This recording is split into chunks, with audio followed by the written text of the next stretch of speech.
माताओं को स्थान दिया गया है। आइए देख सकते हैं रानी इंद्रमती को, सुना कि नहीं, खेमसरी ग्वालिन को, इनको आप देखिए, माता आमिन को देख लो, हमारे यहाँ इतिहास में नाम है। शिवरी को देखो, मीरा को देखो।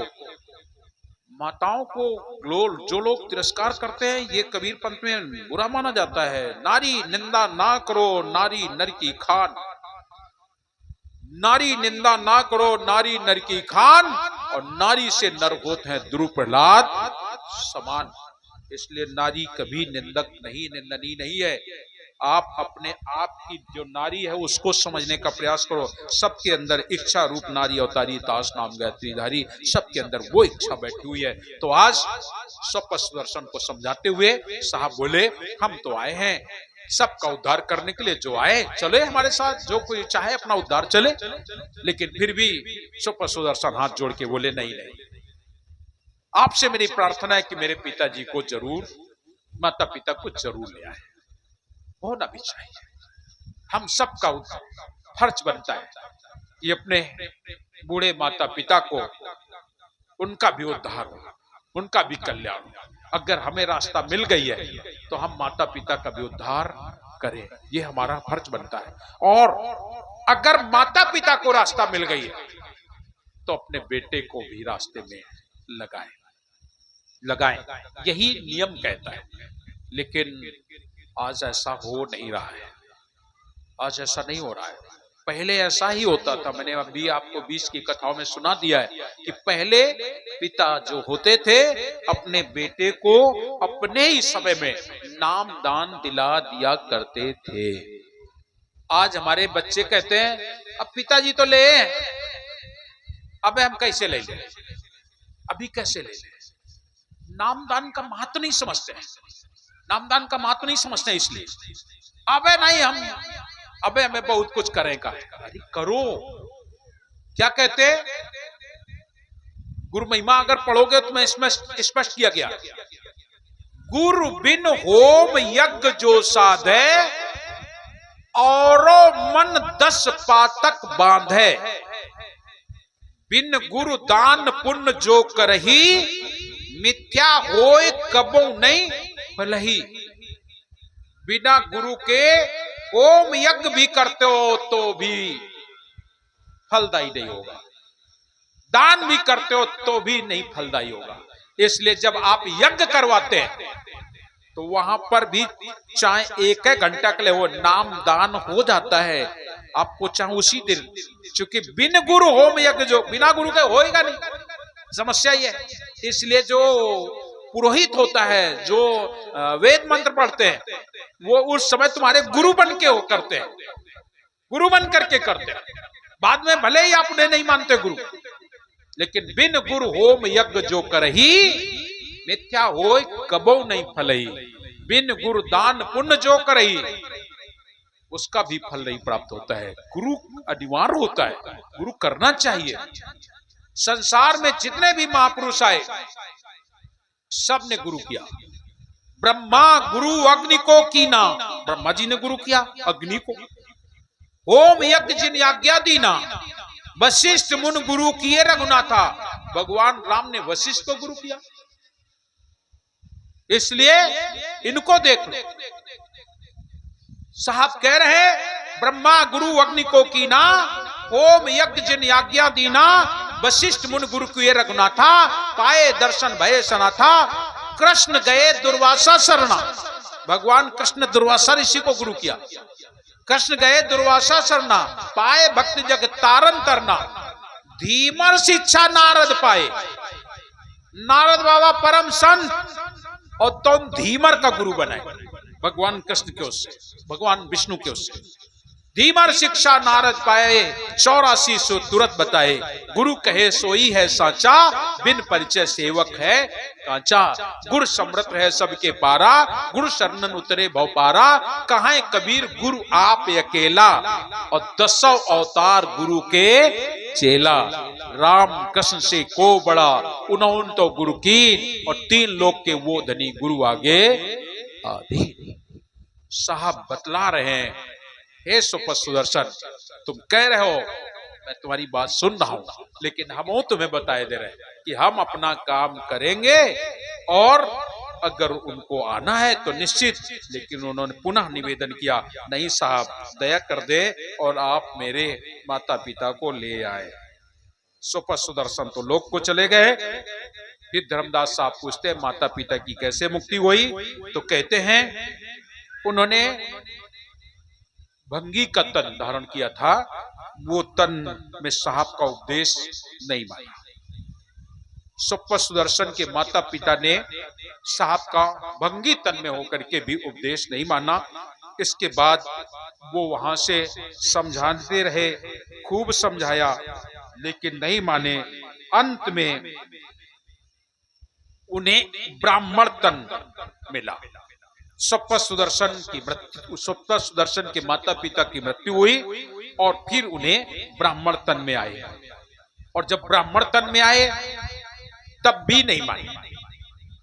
दलित ब्राह्मण थे, उनको साहब मिले, ले आए घर। लाने के बाद झूला डाला, पालना, और इसी में साहब को लिटा दिए। एक बार झुलाते तो एक मासा सोना गिरता। वो पा करके धनी हो गए और धनी होकर के भूल गए। साहब बोले ये नहीं मानेंगे, तो फिर साहब गुप्त हो गए। वहां पर भी उन्होंने बात नहीं मानी। तब जब साहब चले गए तब हाहाकार करके पुकारते हुए कहते हैं, सदगुरु अंतर ध्यान हुए। सिद्ध पुरुष सदगुरु कबीर दोनों हाहा करके मृत्यु को प्राप्त हुए। 84 लाख योनियों में कर्म भोगने के लिए फिर से वो आ गए। जीवों को चिताने के लिए सदगुरु फिर से सत्यलोक से मृत्युलोक आ रहे हैं। सुदर्शन हंस ने देखा कि मेरे माता पिता नहीं आए, साहब तो लौट आए मृत्युलोक से, लेकिन मेरे हंस, मेरे माता पिता नहीं आए। तब सदगुरु से पुनः विनय किया। योगजीत कबीर बोले, अच्छा अब की बार जाता हूं और ले आऊंगा। ऐसा कह करके फिर वहां से चले। अब की बार उन्होंने ब्राह्मण तन त्याग दिया। कर्म वासना को भोगते हुए एक बनिया के घर उन्होंने जन्म लिया। सुपर सुदर्शन के माता पिता ने एक बनिया के घर जन्म लिया, जिनका नाम चंदन साव पड़ा।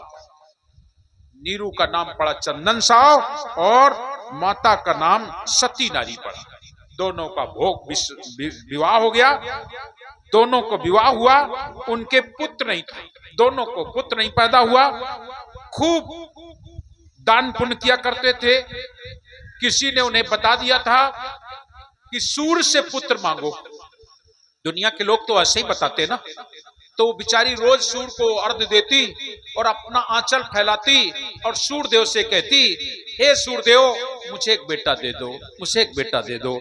जिस तरीके से आज मांग रही थी, सदगुरु बोले चलो हम चलते हैं। स्वयं सदगुरु आए और आ करके योगजीत कबीर ताल में आकर कमल के पुष्प पर बाल रूप में अवतरित हो गए। जैसे वो स्नान करने गई, सदगुरु को उठा लाई। विक्रमी अवध 1133 सम्मत में बाल रूप शांति देवी को मिले। बड़े प्रेम से उठा लाई, अपने पति को बताया। देखते ही चंदन साव सेठ ने ललकारा, अरे ये बालक किसका ले आई है? तो बड़ा सुंदर, लेकिन लोक लाज है, जात कुटुंब के लोग हंसेंगे। जहां से लाई है वहीं जल्दी जाके रखा, जहां से लाई वहीं जाके रखियो। तलवार निकाली, माता डर गई। जैसे डर गई, आज उस पुत्र को, साहब को, दासी को दे रहे, जाओ जहां से लाई हूं वहीं तालाब में रखियो। जैसे ही दासी को दे रहे हैं, सदगुरु दासी के हाथ में नहीं आए। सदगुरु दासी के हाथ में नहीं आए। जैसे उसने ऐसे छोड़ा, दासी हाथ करके रह गई और सदगुरु गुप्त हो गए। जब सदगुरु गुप्त हो गए, तब वो हाहाकार करके पुकारने लगी और साहब के सोच में पुनः उसकी मृत्यु हो गई। और जब पुनः मृत्यु हो गई, तब अब तो परेशान सदगुरु वहां से निकले और आकर के मथुरापुरी में आए। खेमसरी ग्वालिन को, हलवाइन को भी सत्य उपदेश दिया। तमाम और जीवों को नाम परवाना देते हुए साहब बोले अब चलो, समय फिर आ गया है और पुनः सप्त सुदर्शन के माता पिता का उद्धार करना है। फिर से आ गया। आज कहते हैं 1455 में ज्येष्ठ पूर्णिमा के दिन सदगुरु ये लीला कर रहे हैं। मथुरापुरी से कहां को पधारे? चंदन सा और शांति दोनों कर्म वासना को भोगते हुए मृत्यु को प्राप्त हुए। इसके बाद दोनों का जन्म जोलाहा परिवार में हो गया, जिन्हें नीरू और नेमा कहते हैं। जन्म लिया, दोनों का विवाह हो गया, गौना करा के आ रहे हैं। उसी क्षण सदगुरु ने ये लीला की। आज सदगुरु दोनों को फिर से मिल रहे हैं।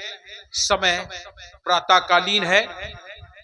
प्रातःकालीन समय अरुणोदय के प्रभात। अरुणोदय कहते हैं सूर्य निकला ना हो उसे अरुणोदय कहते हैं। लालिमा फूट जाती जिसे हम लोग कहते हैं।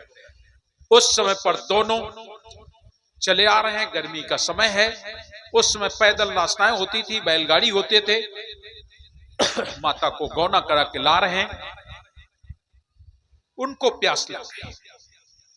माता नेमा को प्यास लगी और जिस समय प्यास लगी माता नेमा कहने लगी मुझे बहुत तेज प्यास लग रही है, कहीं पानी। उस समय पानी तालाबों में पिया जाता था, नदियों में पिया जाता था। उस समय नहरें नहीं होती थी। नहरें तो ये अभी हुई और हमारे बुजुर्गों ने नहरों में पानी पिया है, बम्बा में पानी पिया है, हम खुद पीते थे। समय ही ऐसा था, नहर बम्बा का पानी पिया जाता और तब कुछ होत ना रहे। अब आज ये गांव ते वही गांव जाओ, वन पानी पी ले तो जुकाम हो जाता कि नहीं। और तब बम्बा नदी तालाब में जहां पानी मिल जाए पी ली जाता है। पानी बरसा है और भरो आए पी लिया जाता है। समय था। आज माता नेमा को प्यास लग गई। नीरू कह रहा ये सामने पास में लहर तालाब है, बहुत सुंदर तालाब है, बहुत विशाल तालाब है, जाओ पानी पी के आ जाओ। माता नेमा जाती है दौड़ करके और जाती है। जिस समय इतना सुंदर तालाब, पानी पीती है, प्यास बुझाती है।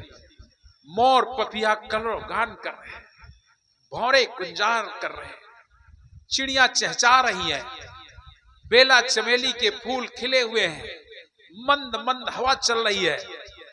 सुबेरे का समय और सुहावना लग रहा है। कमल के पुष्प खिल रहे हैं और जिस समय खिल रहे हैं सदगुरु उसी पर आकर के विराजमान हो चुके हैं। और इस घटना को किसने देखा?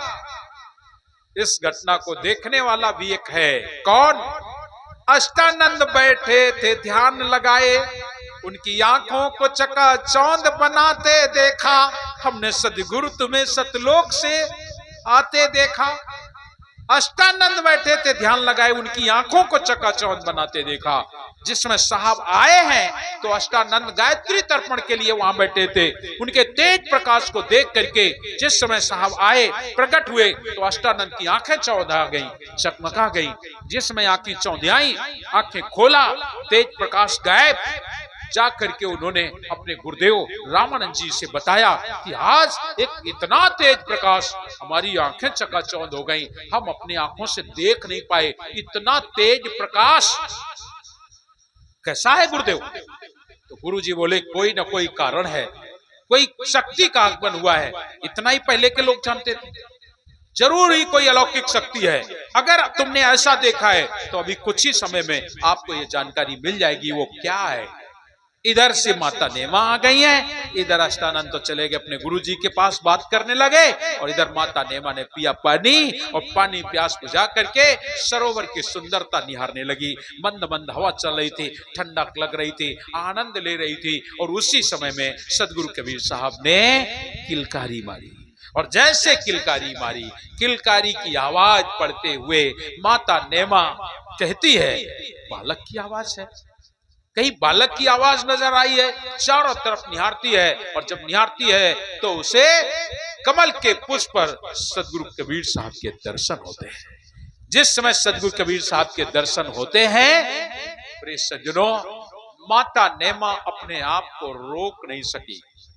पिछली प्रीत के कारणे जोगी बहुर मिलेंगे आए। पिछली प्रीति बड़ी खतरनाक है, बड़ी खतरनाक है। आप लोग जो भी यहां बैठे हो, ये आपकी पिछली प्रीति है जो आज यहां बैठे हो। हम यहां बैठे हैं, ये पिछली प्रीति है, पिछली प्रीति है। नहीं तो हम यहां नहीं होते, तुम यहां नहीं होते। हमारे और तुम्हारे यहां मिलन का एक कारण है पिछली प्रीति। आज जितने लोगों का हमसे संबंध है, वो हमसे संबंध में रहेंगे, चाहे शिष्य हो और चाहे ना हो। ऐसा नहीं होता कि जो नहीं है शिष्य वो मेरे संपर्क में नहीं रहते, वो भी मेरे संपर्क में रहते हैं। जितना उनसे लगाव है उनसे भी है, लेकिन उनका उद्धार अभी नहीं होना है। इसलिए वो बैठते हैं, उठते हैं, देखते हैं, सुनते हैं, बढ़िया लगत है, हमारी बात नीक लागे, सब कुछ नीक लागे, लेकिन कहा अब नहीं साहब फिर, अब नहीं फिर। वो इसलिए क्योंकि अभी आपकी मिलने की बेला पूरी नहीं हुई है। जिस दिन आपका मिलन पूरा हो जाएगा, उस दिन आप दुनिया के किसी कोने में होगे, वहां मुझे जाना ही पड़ेगा, वहां सदगुरु को आना ही पड़ेगा।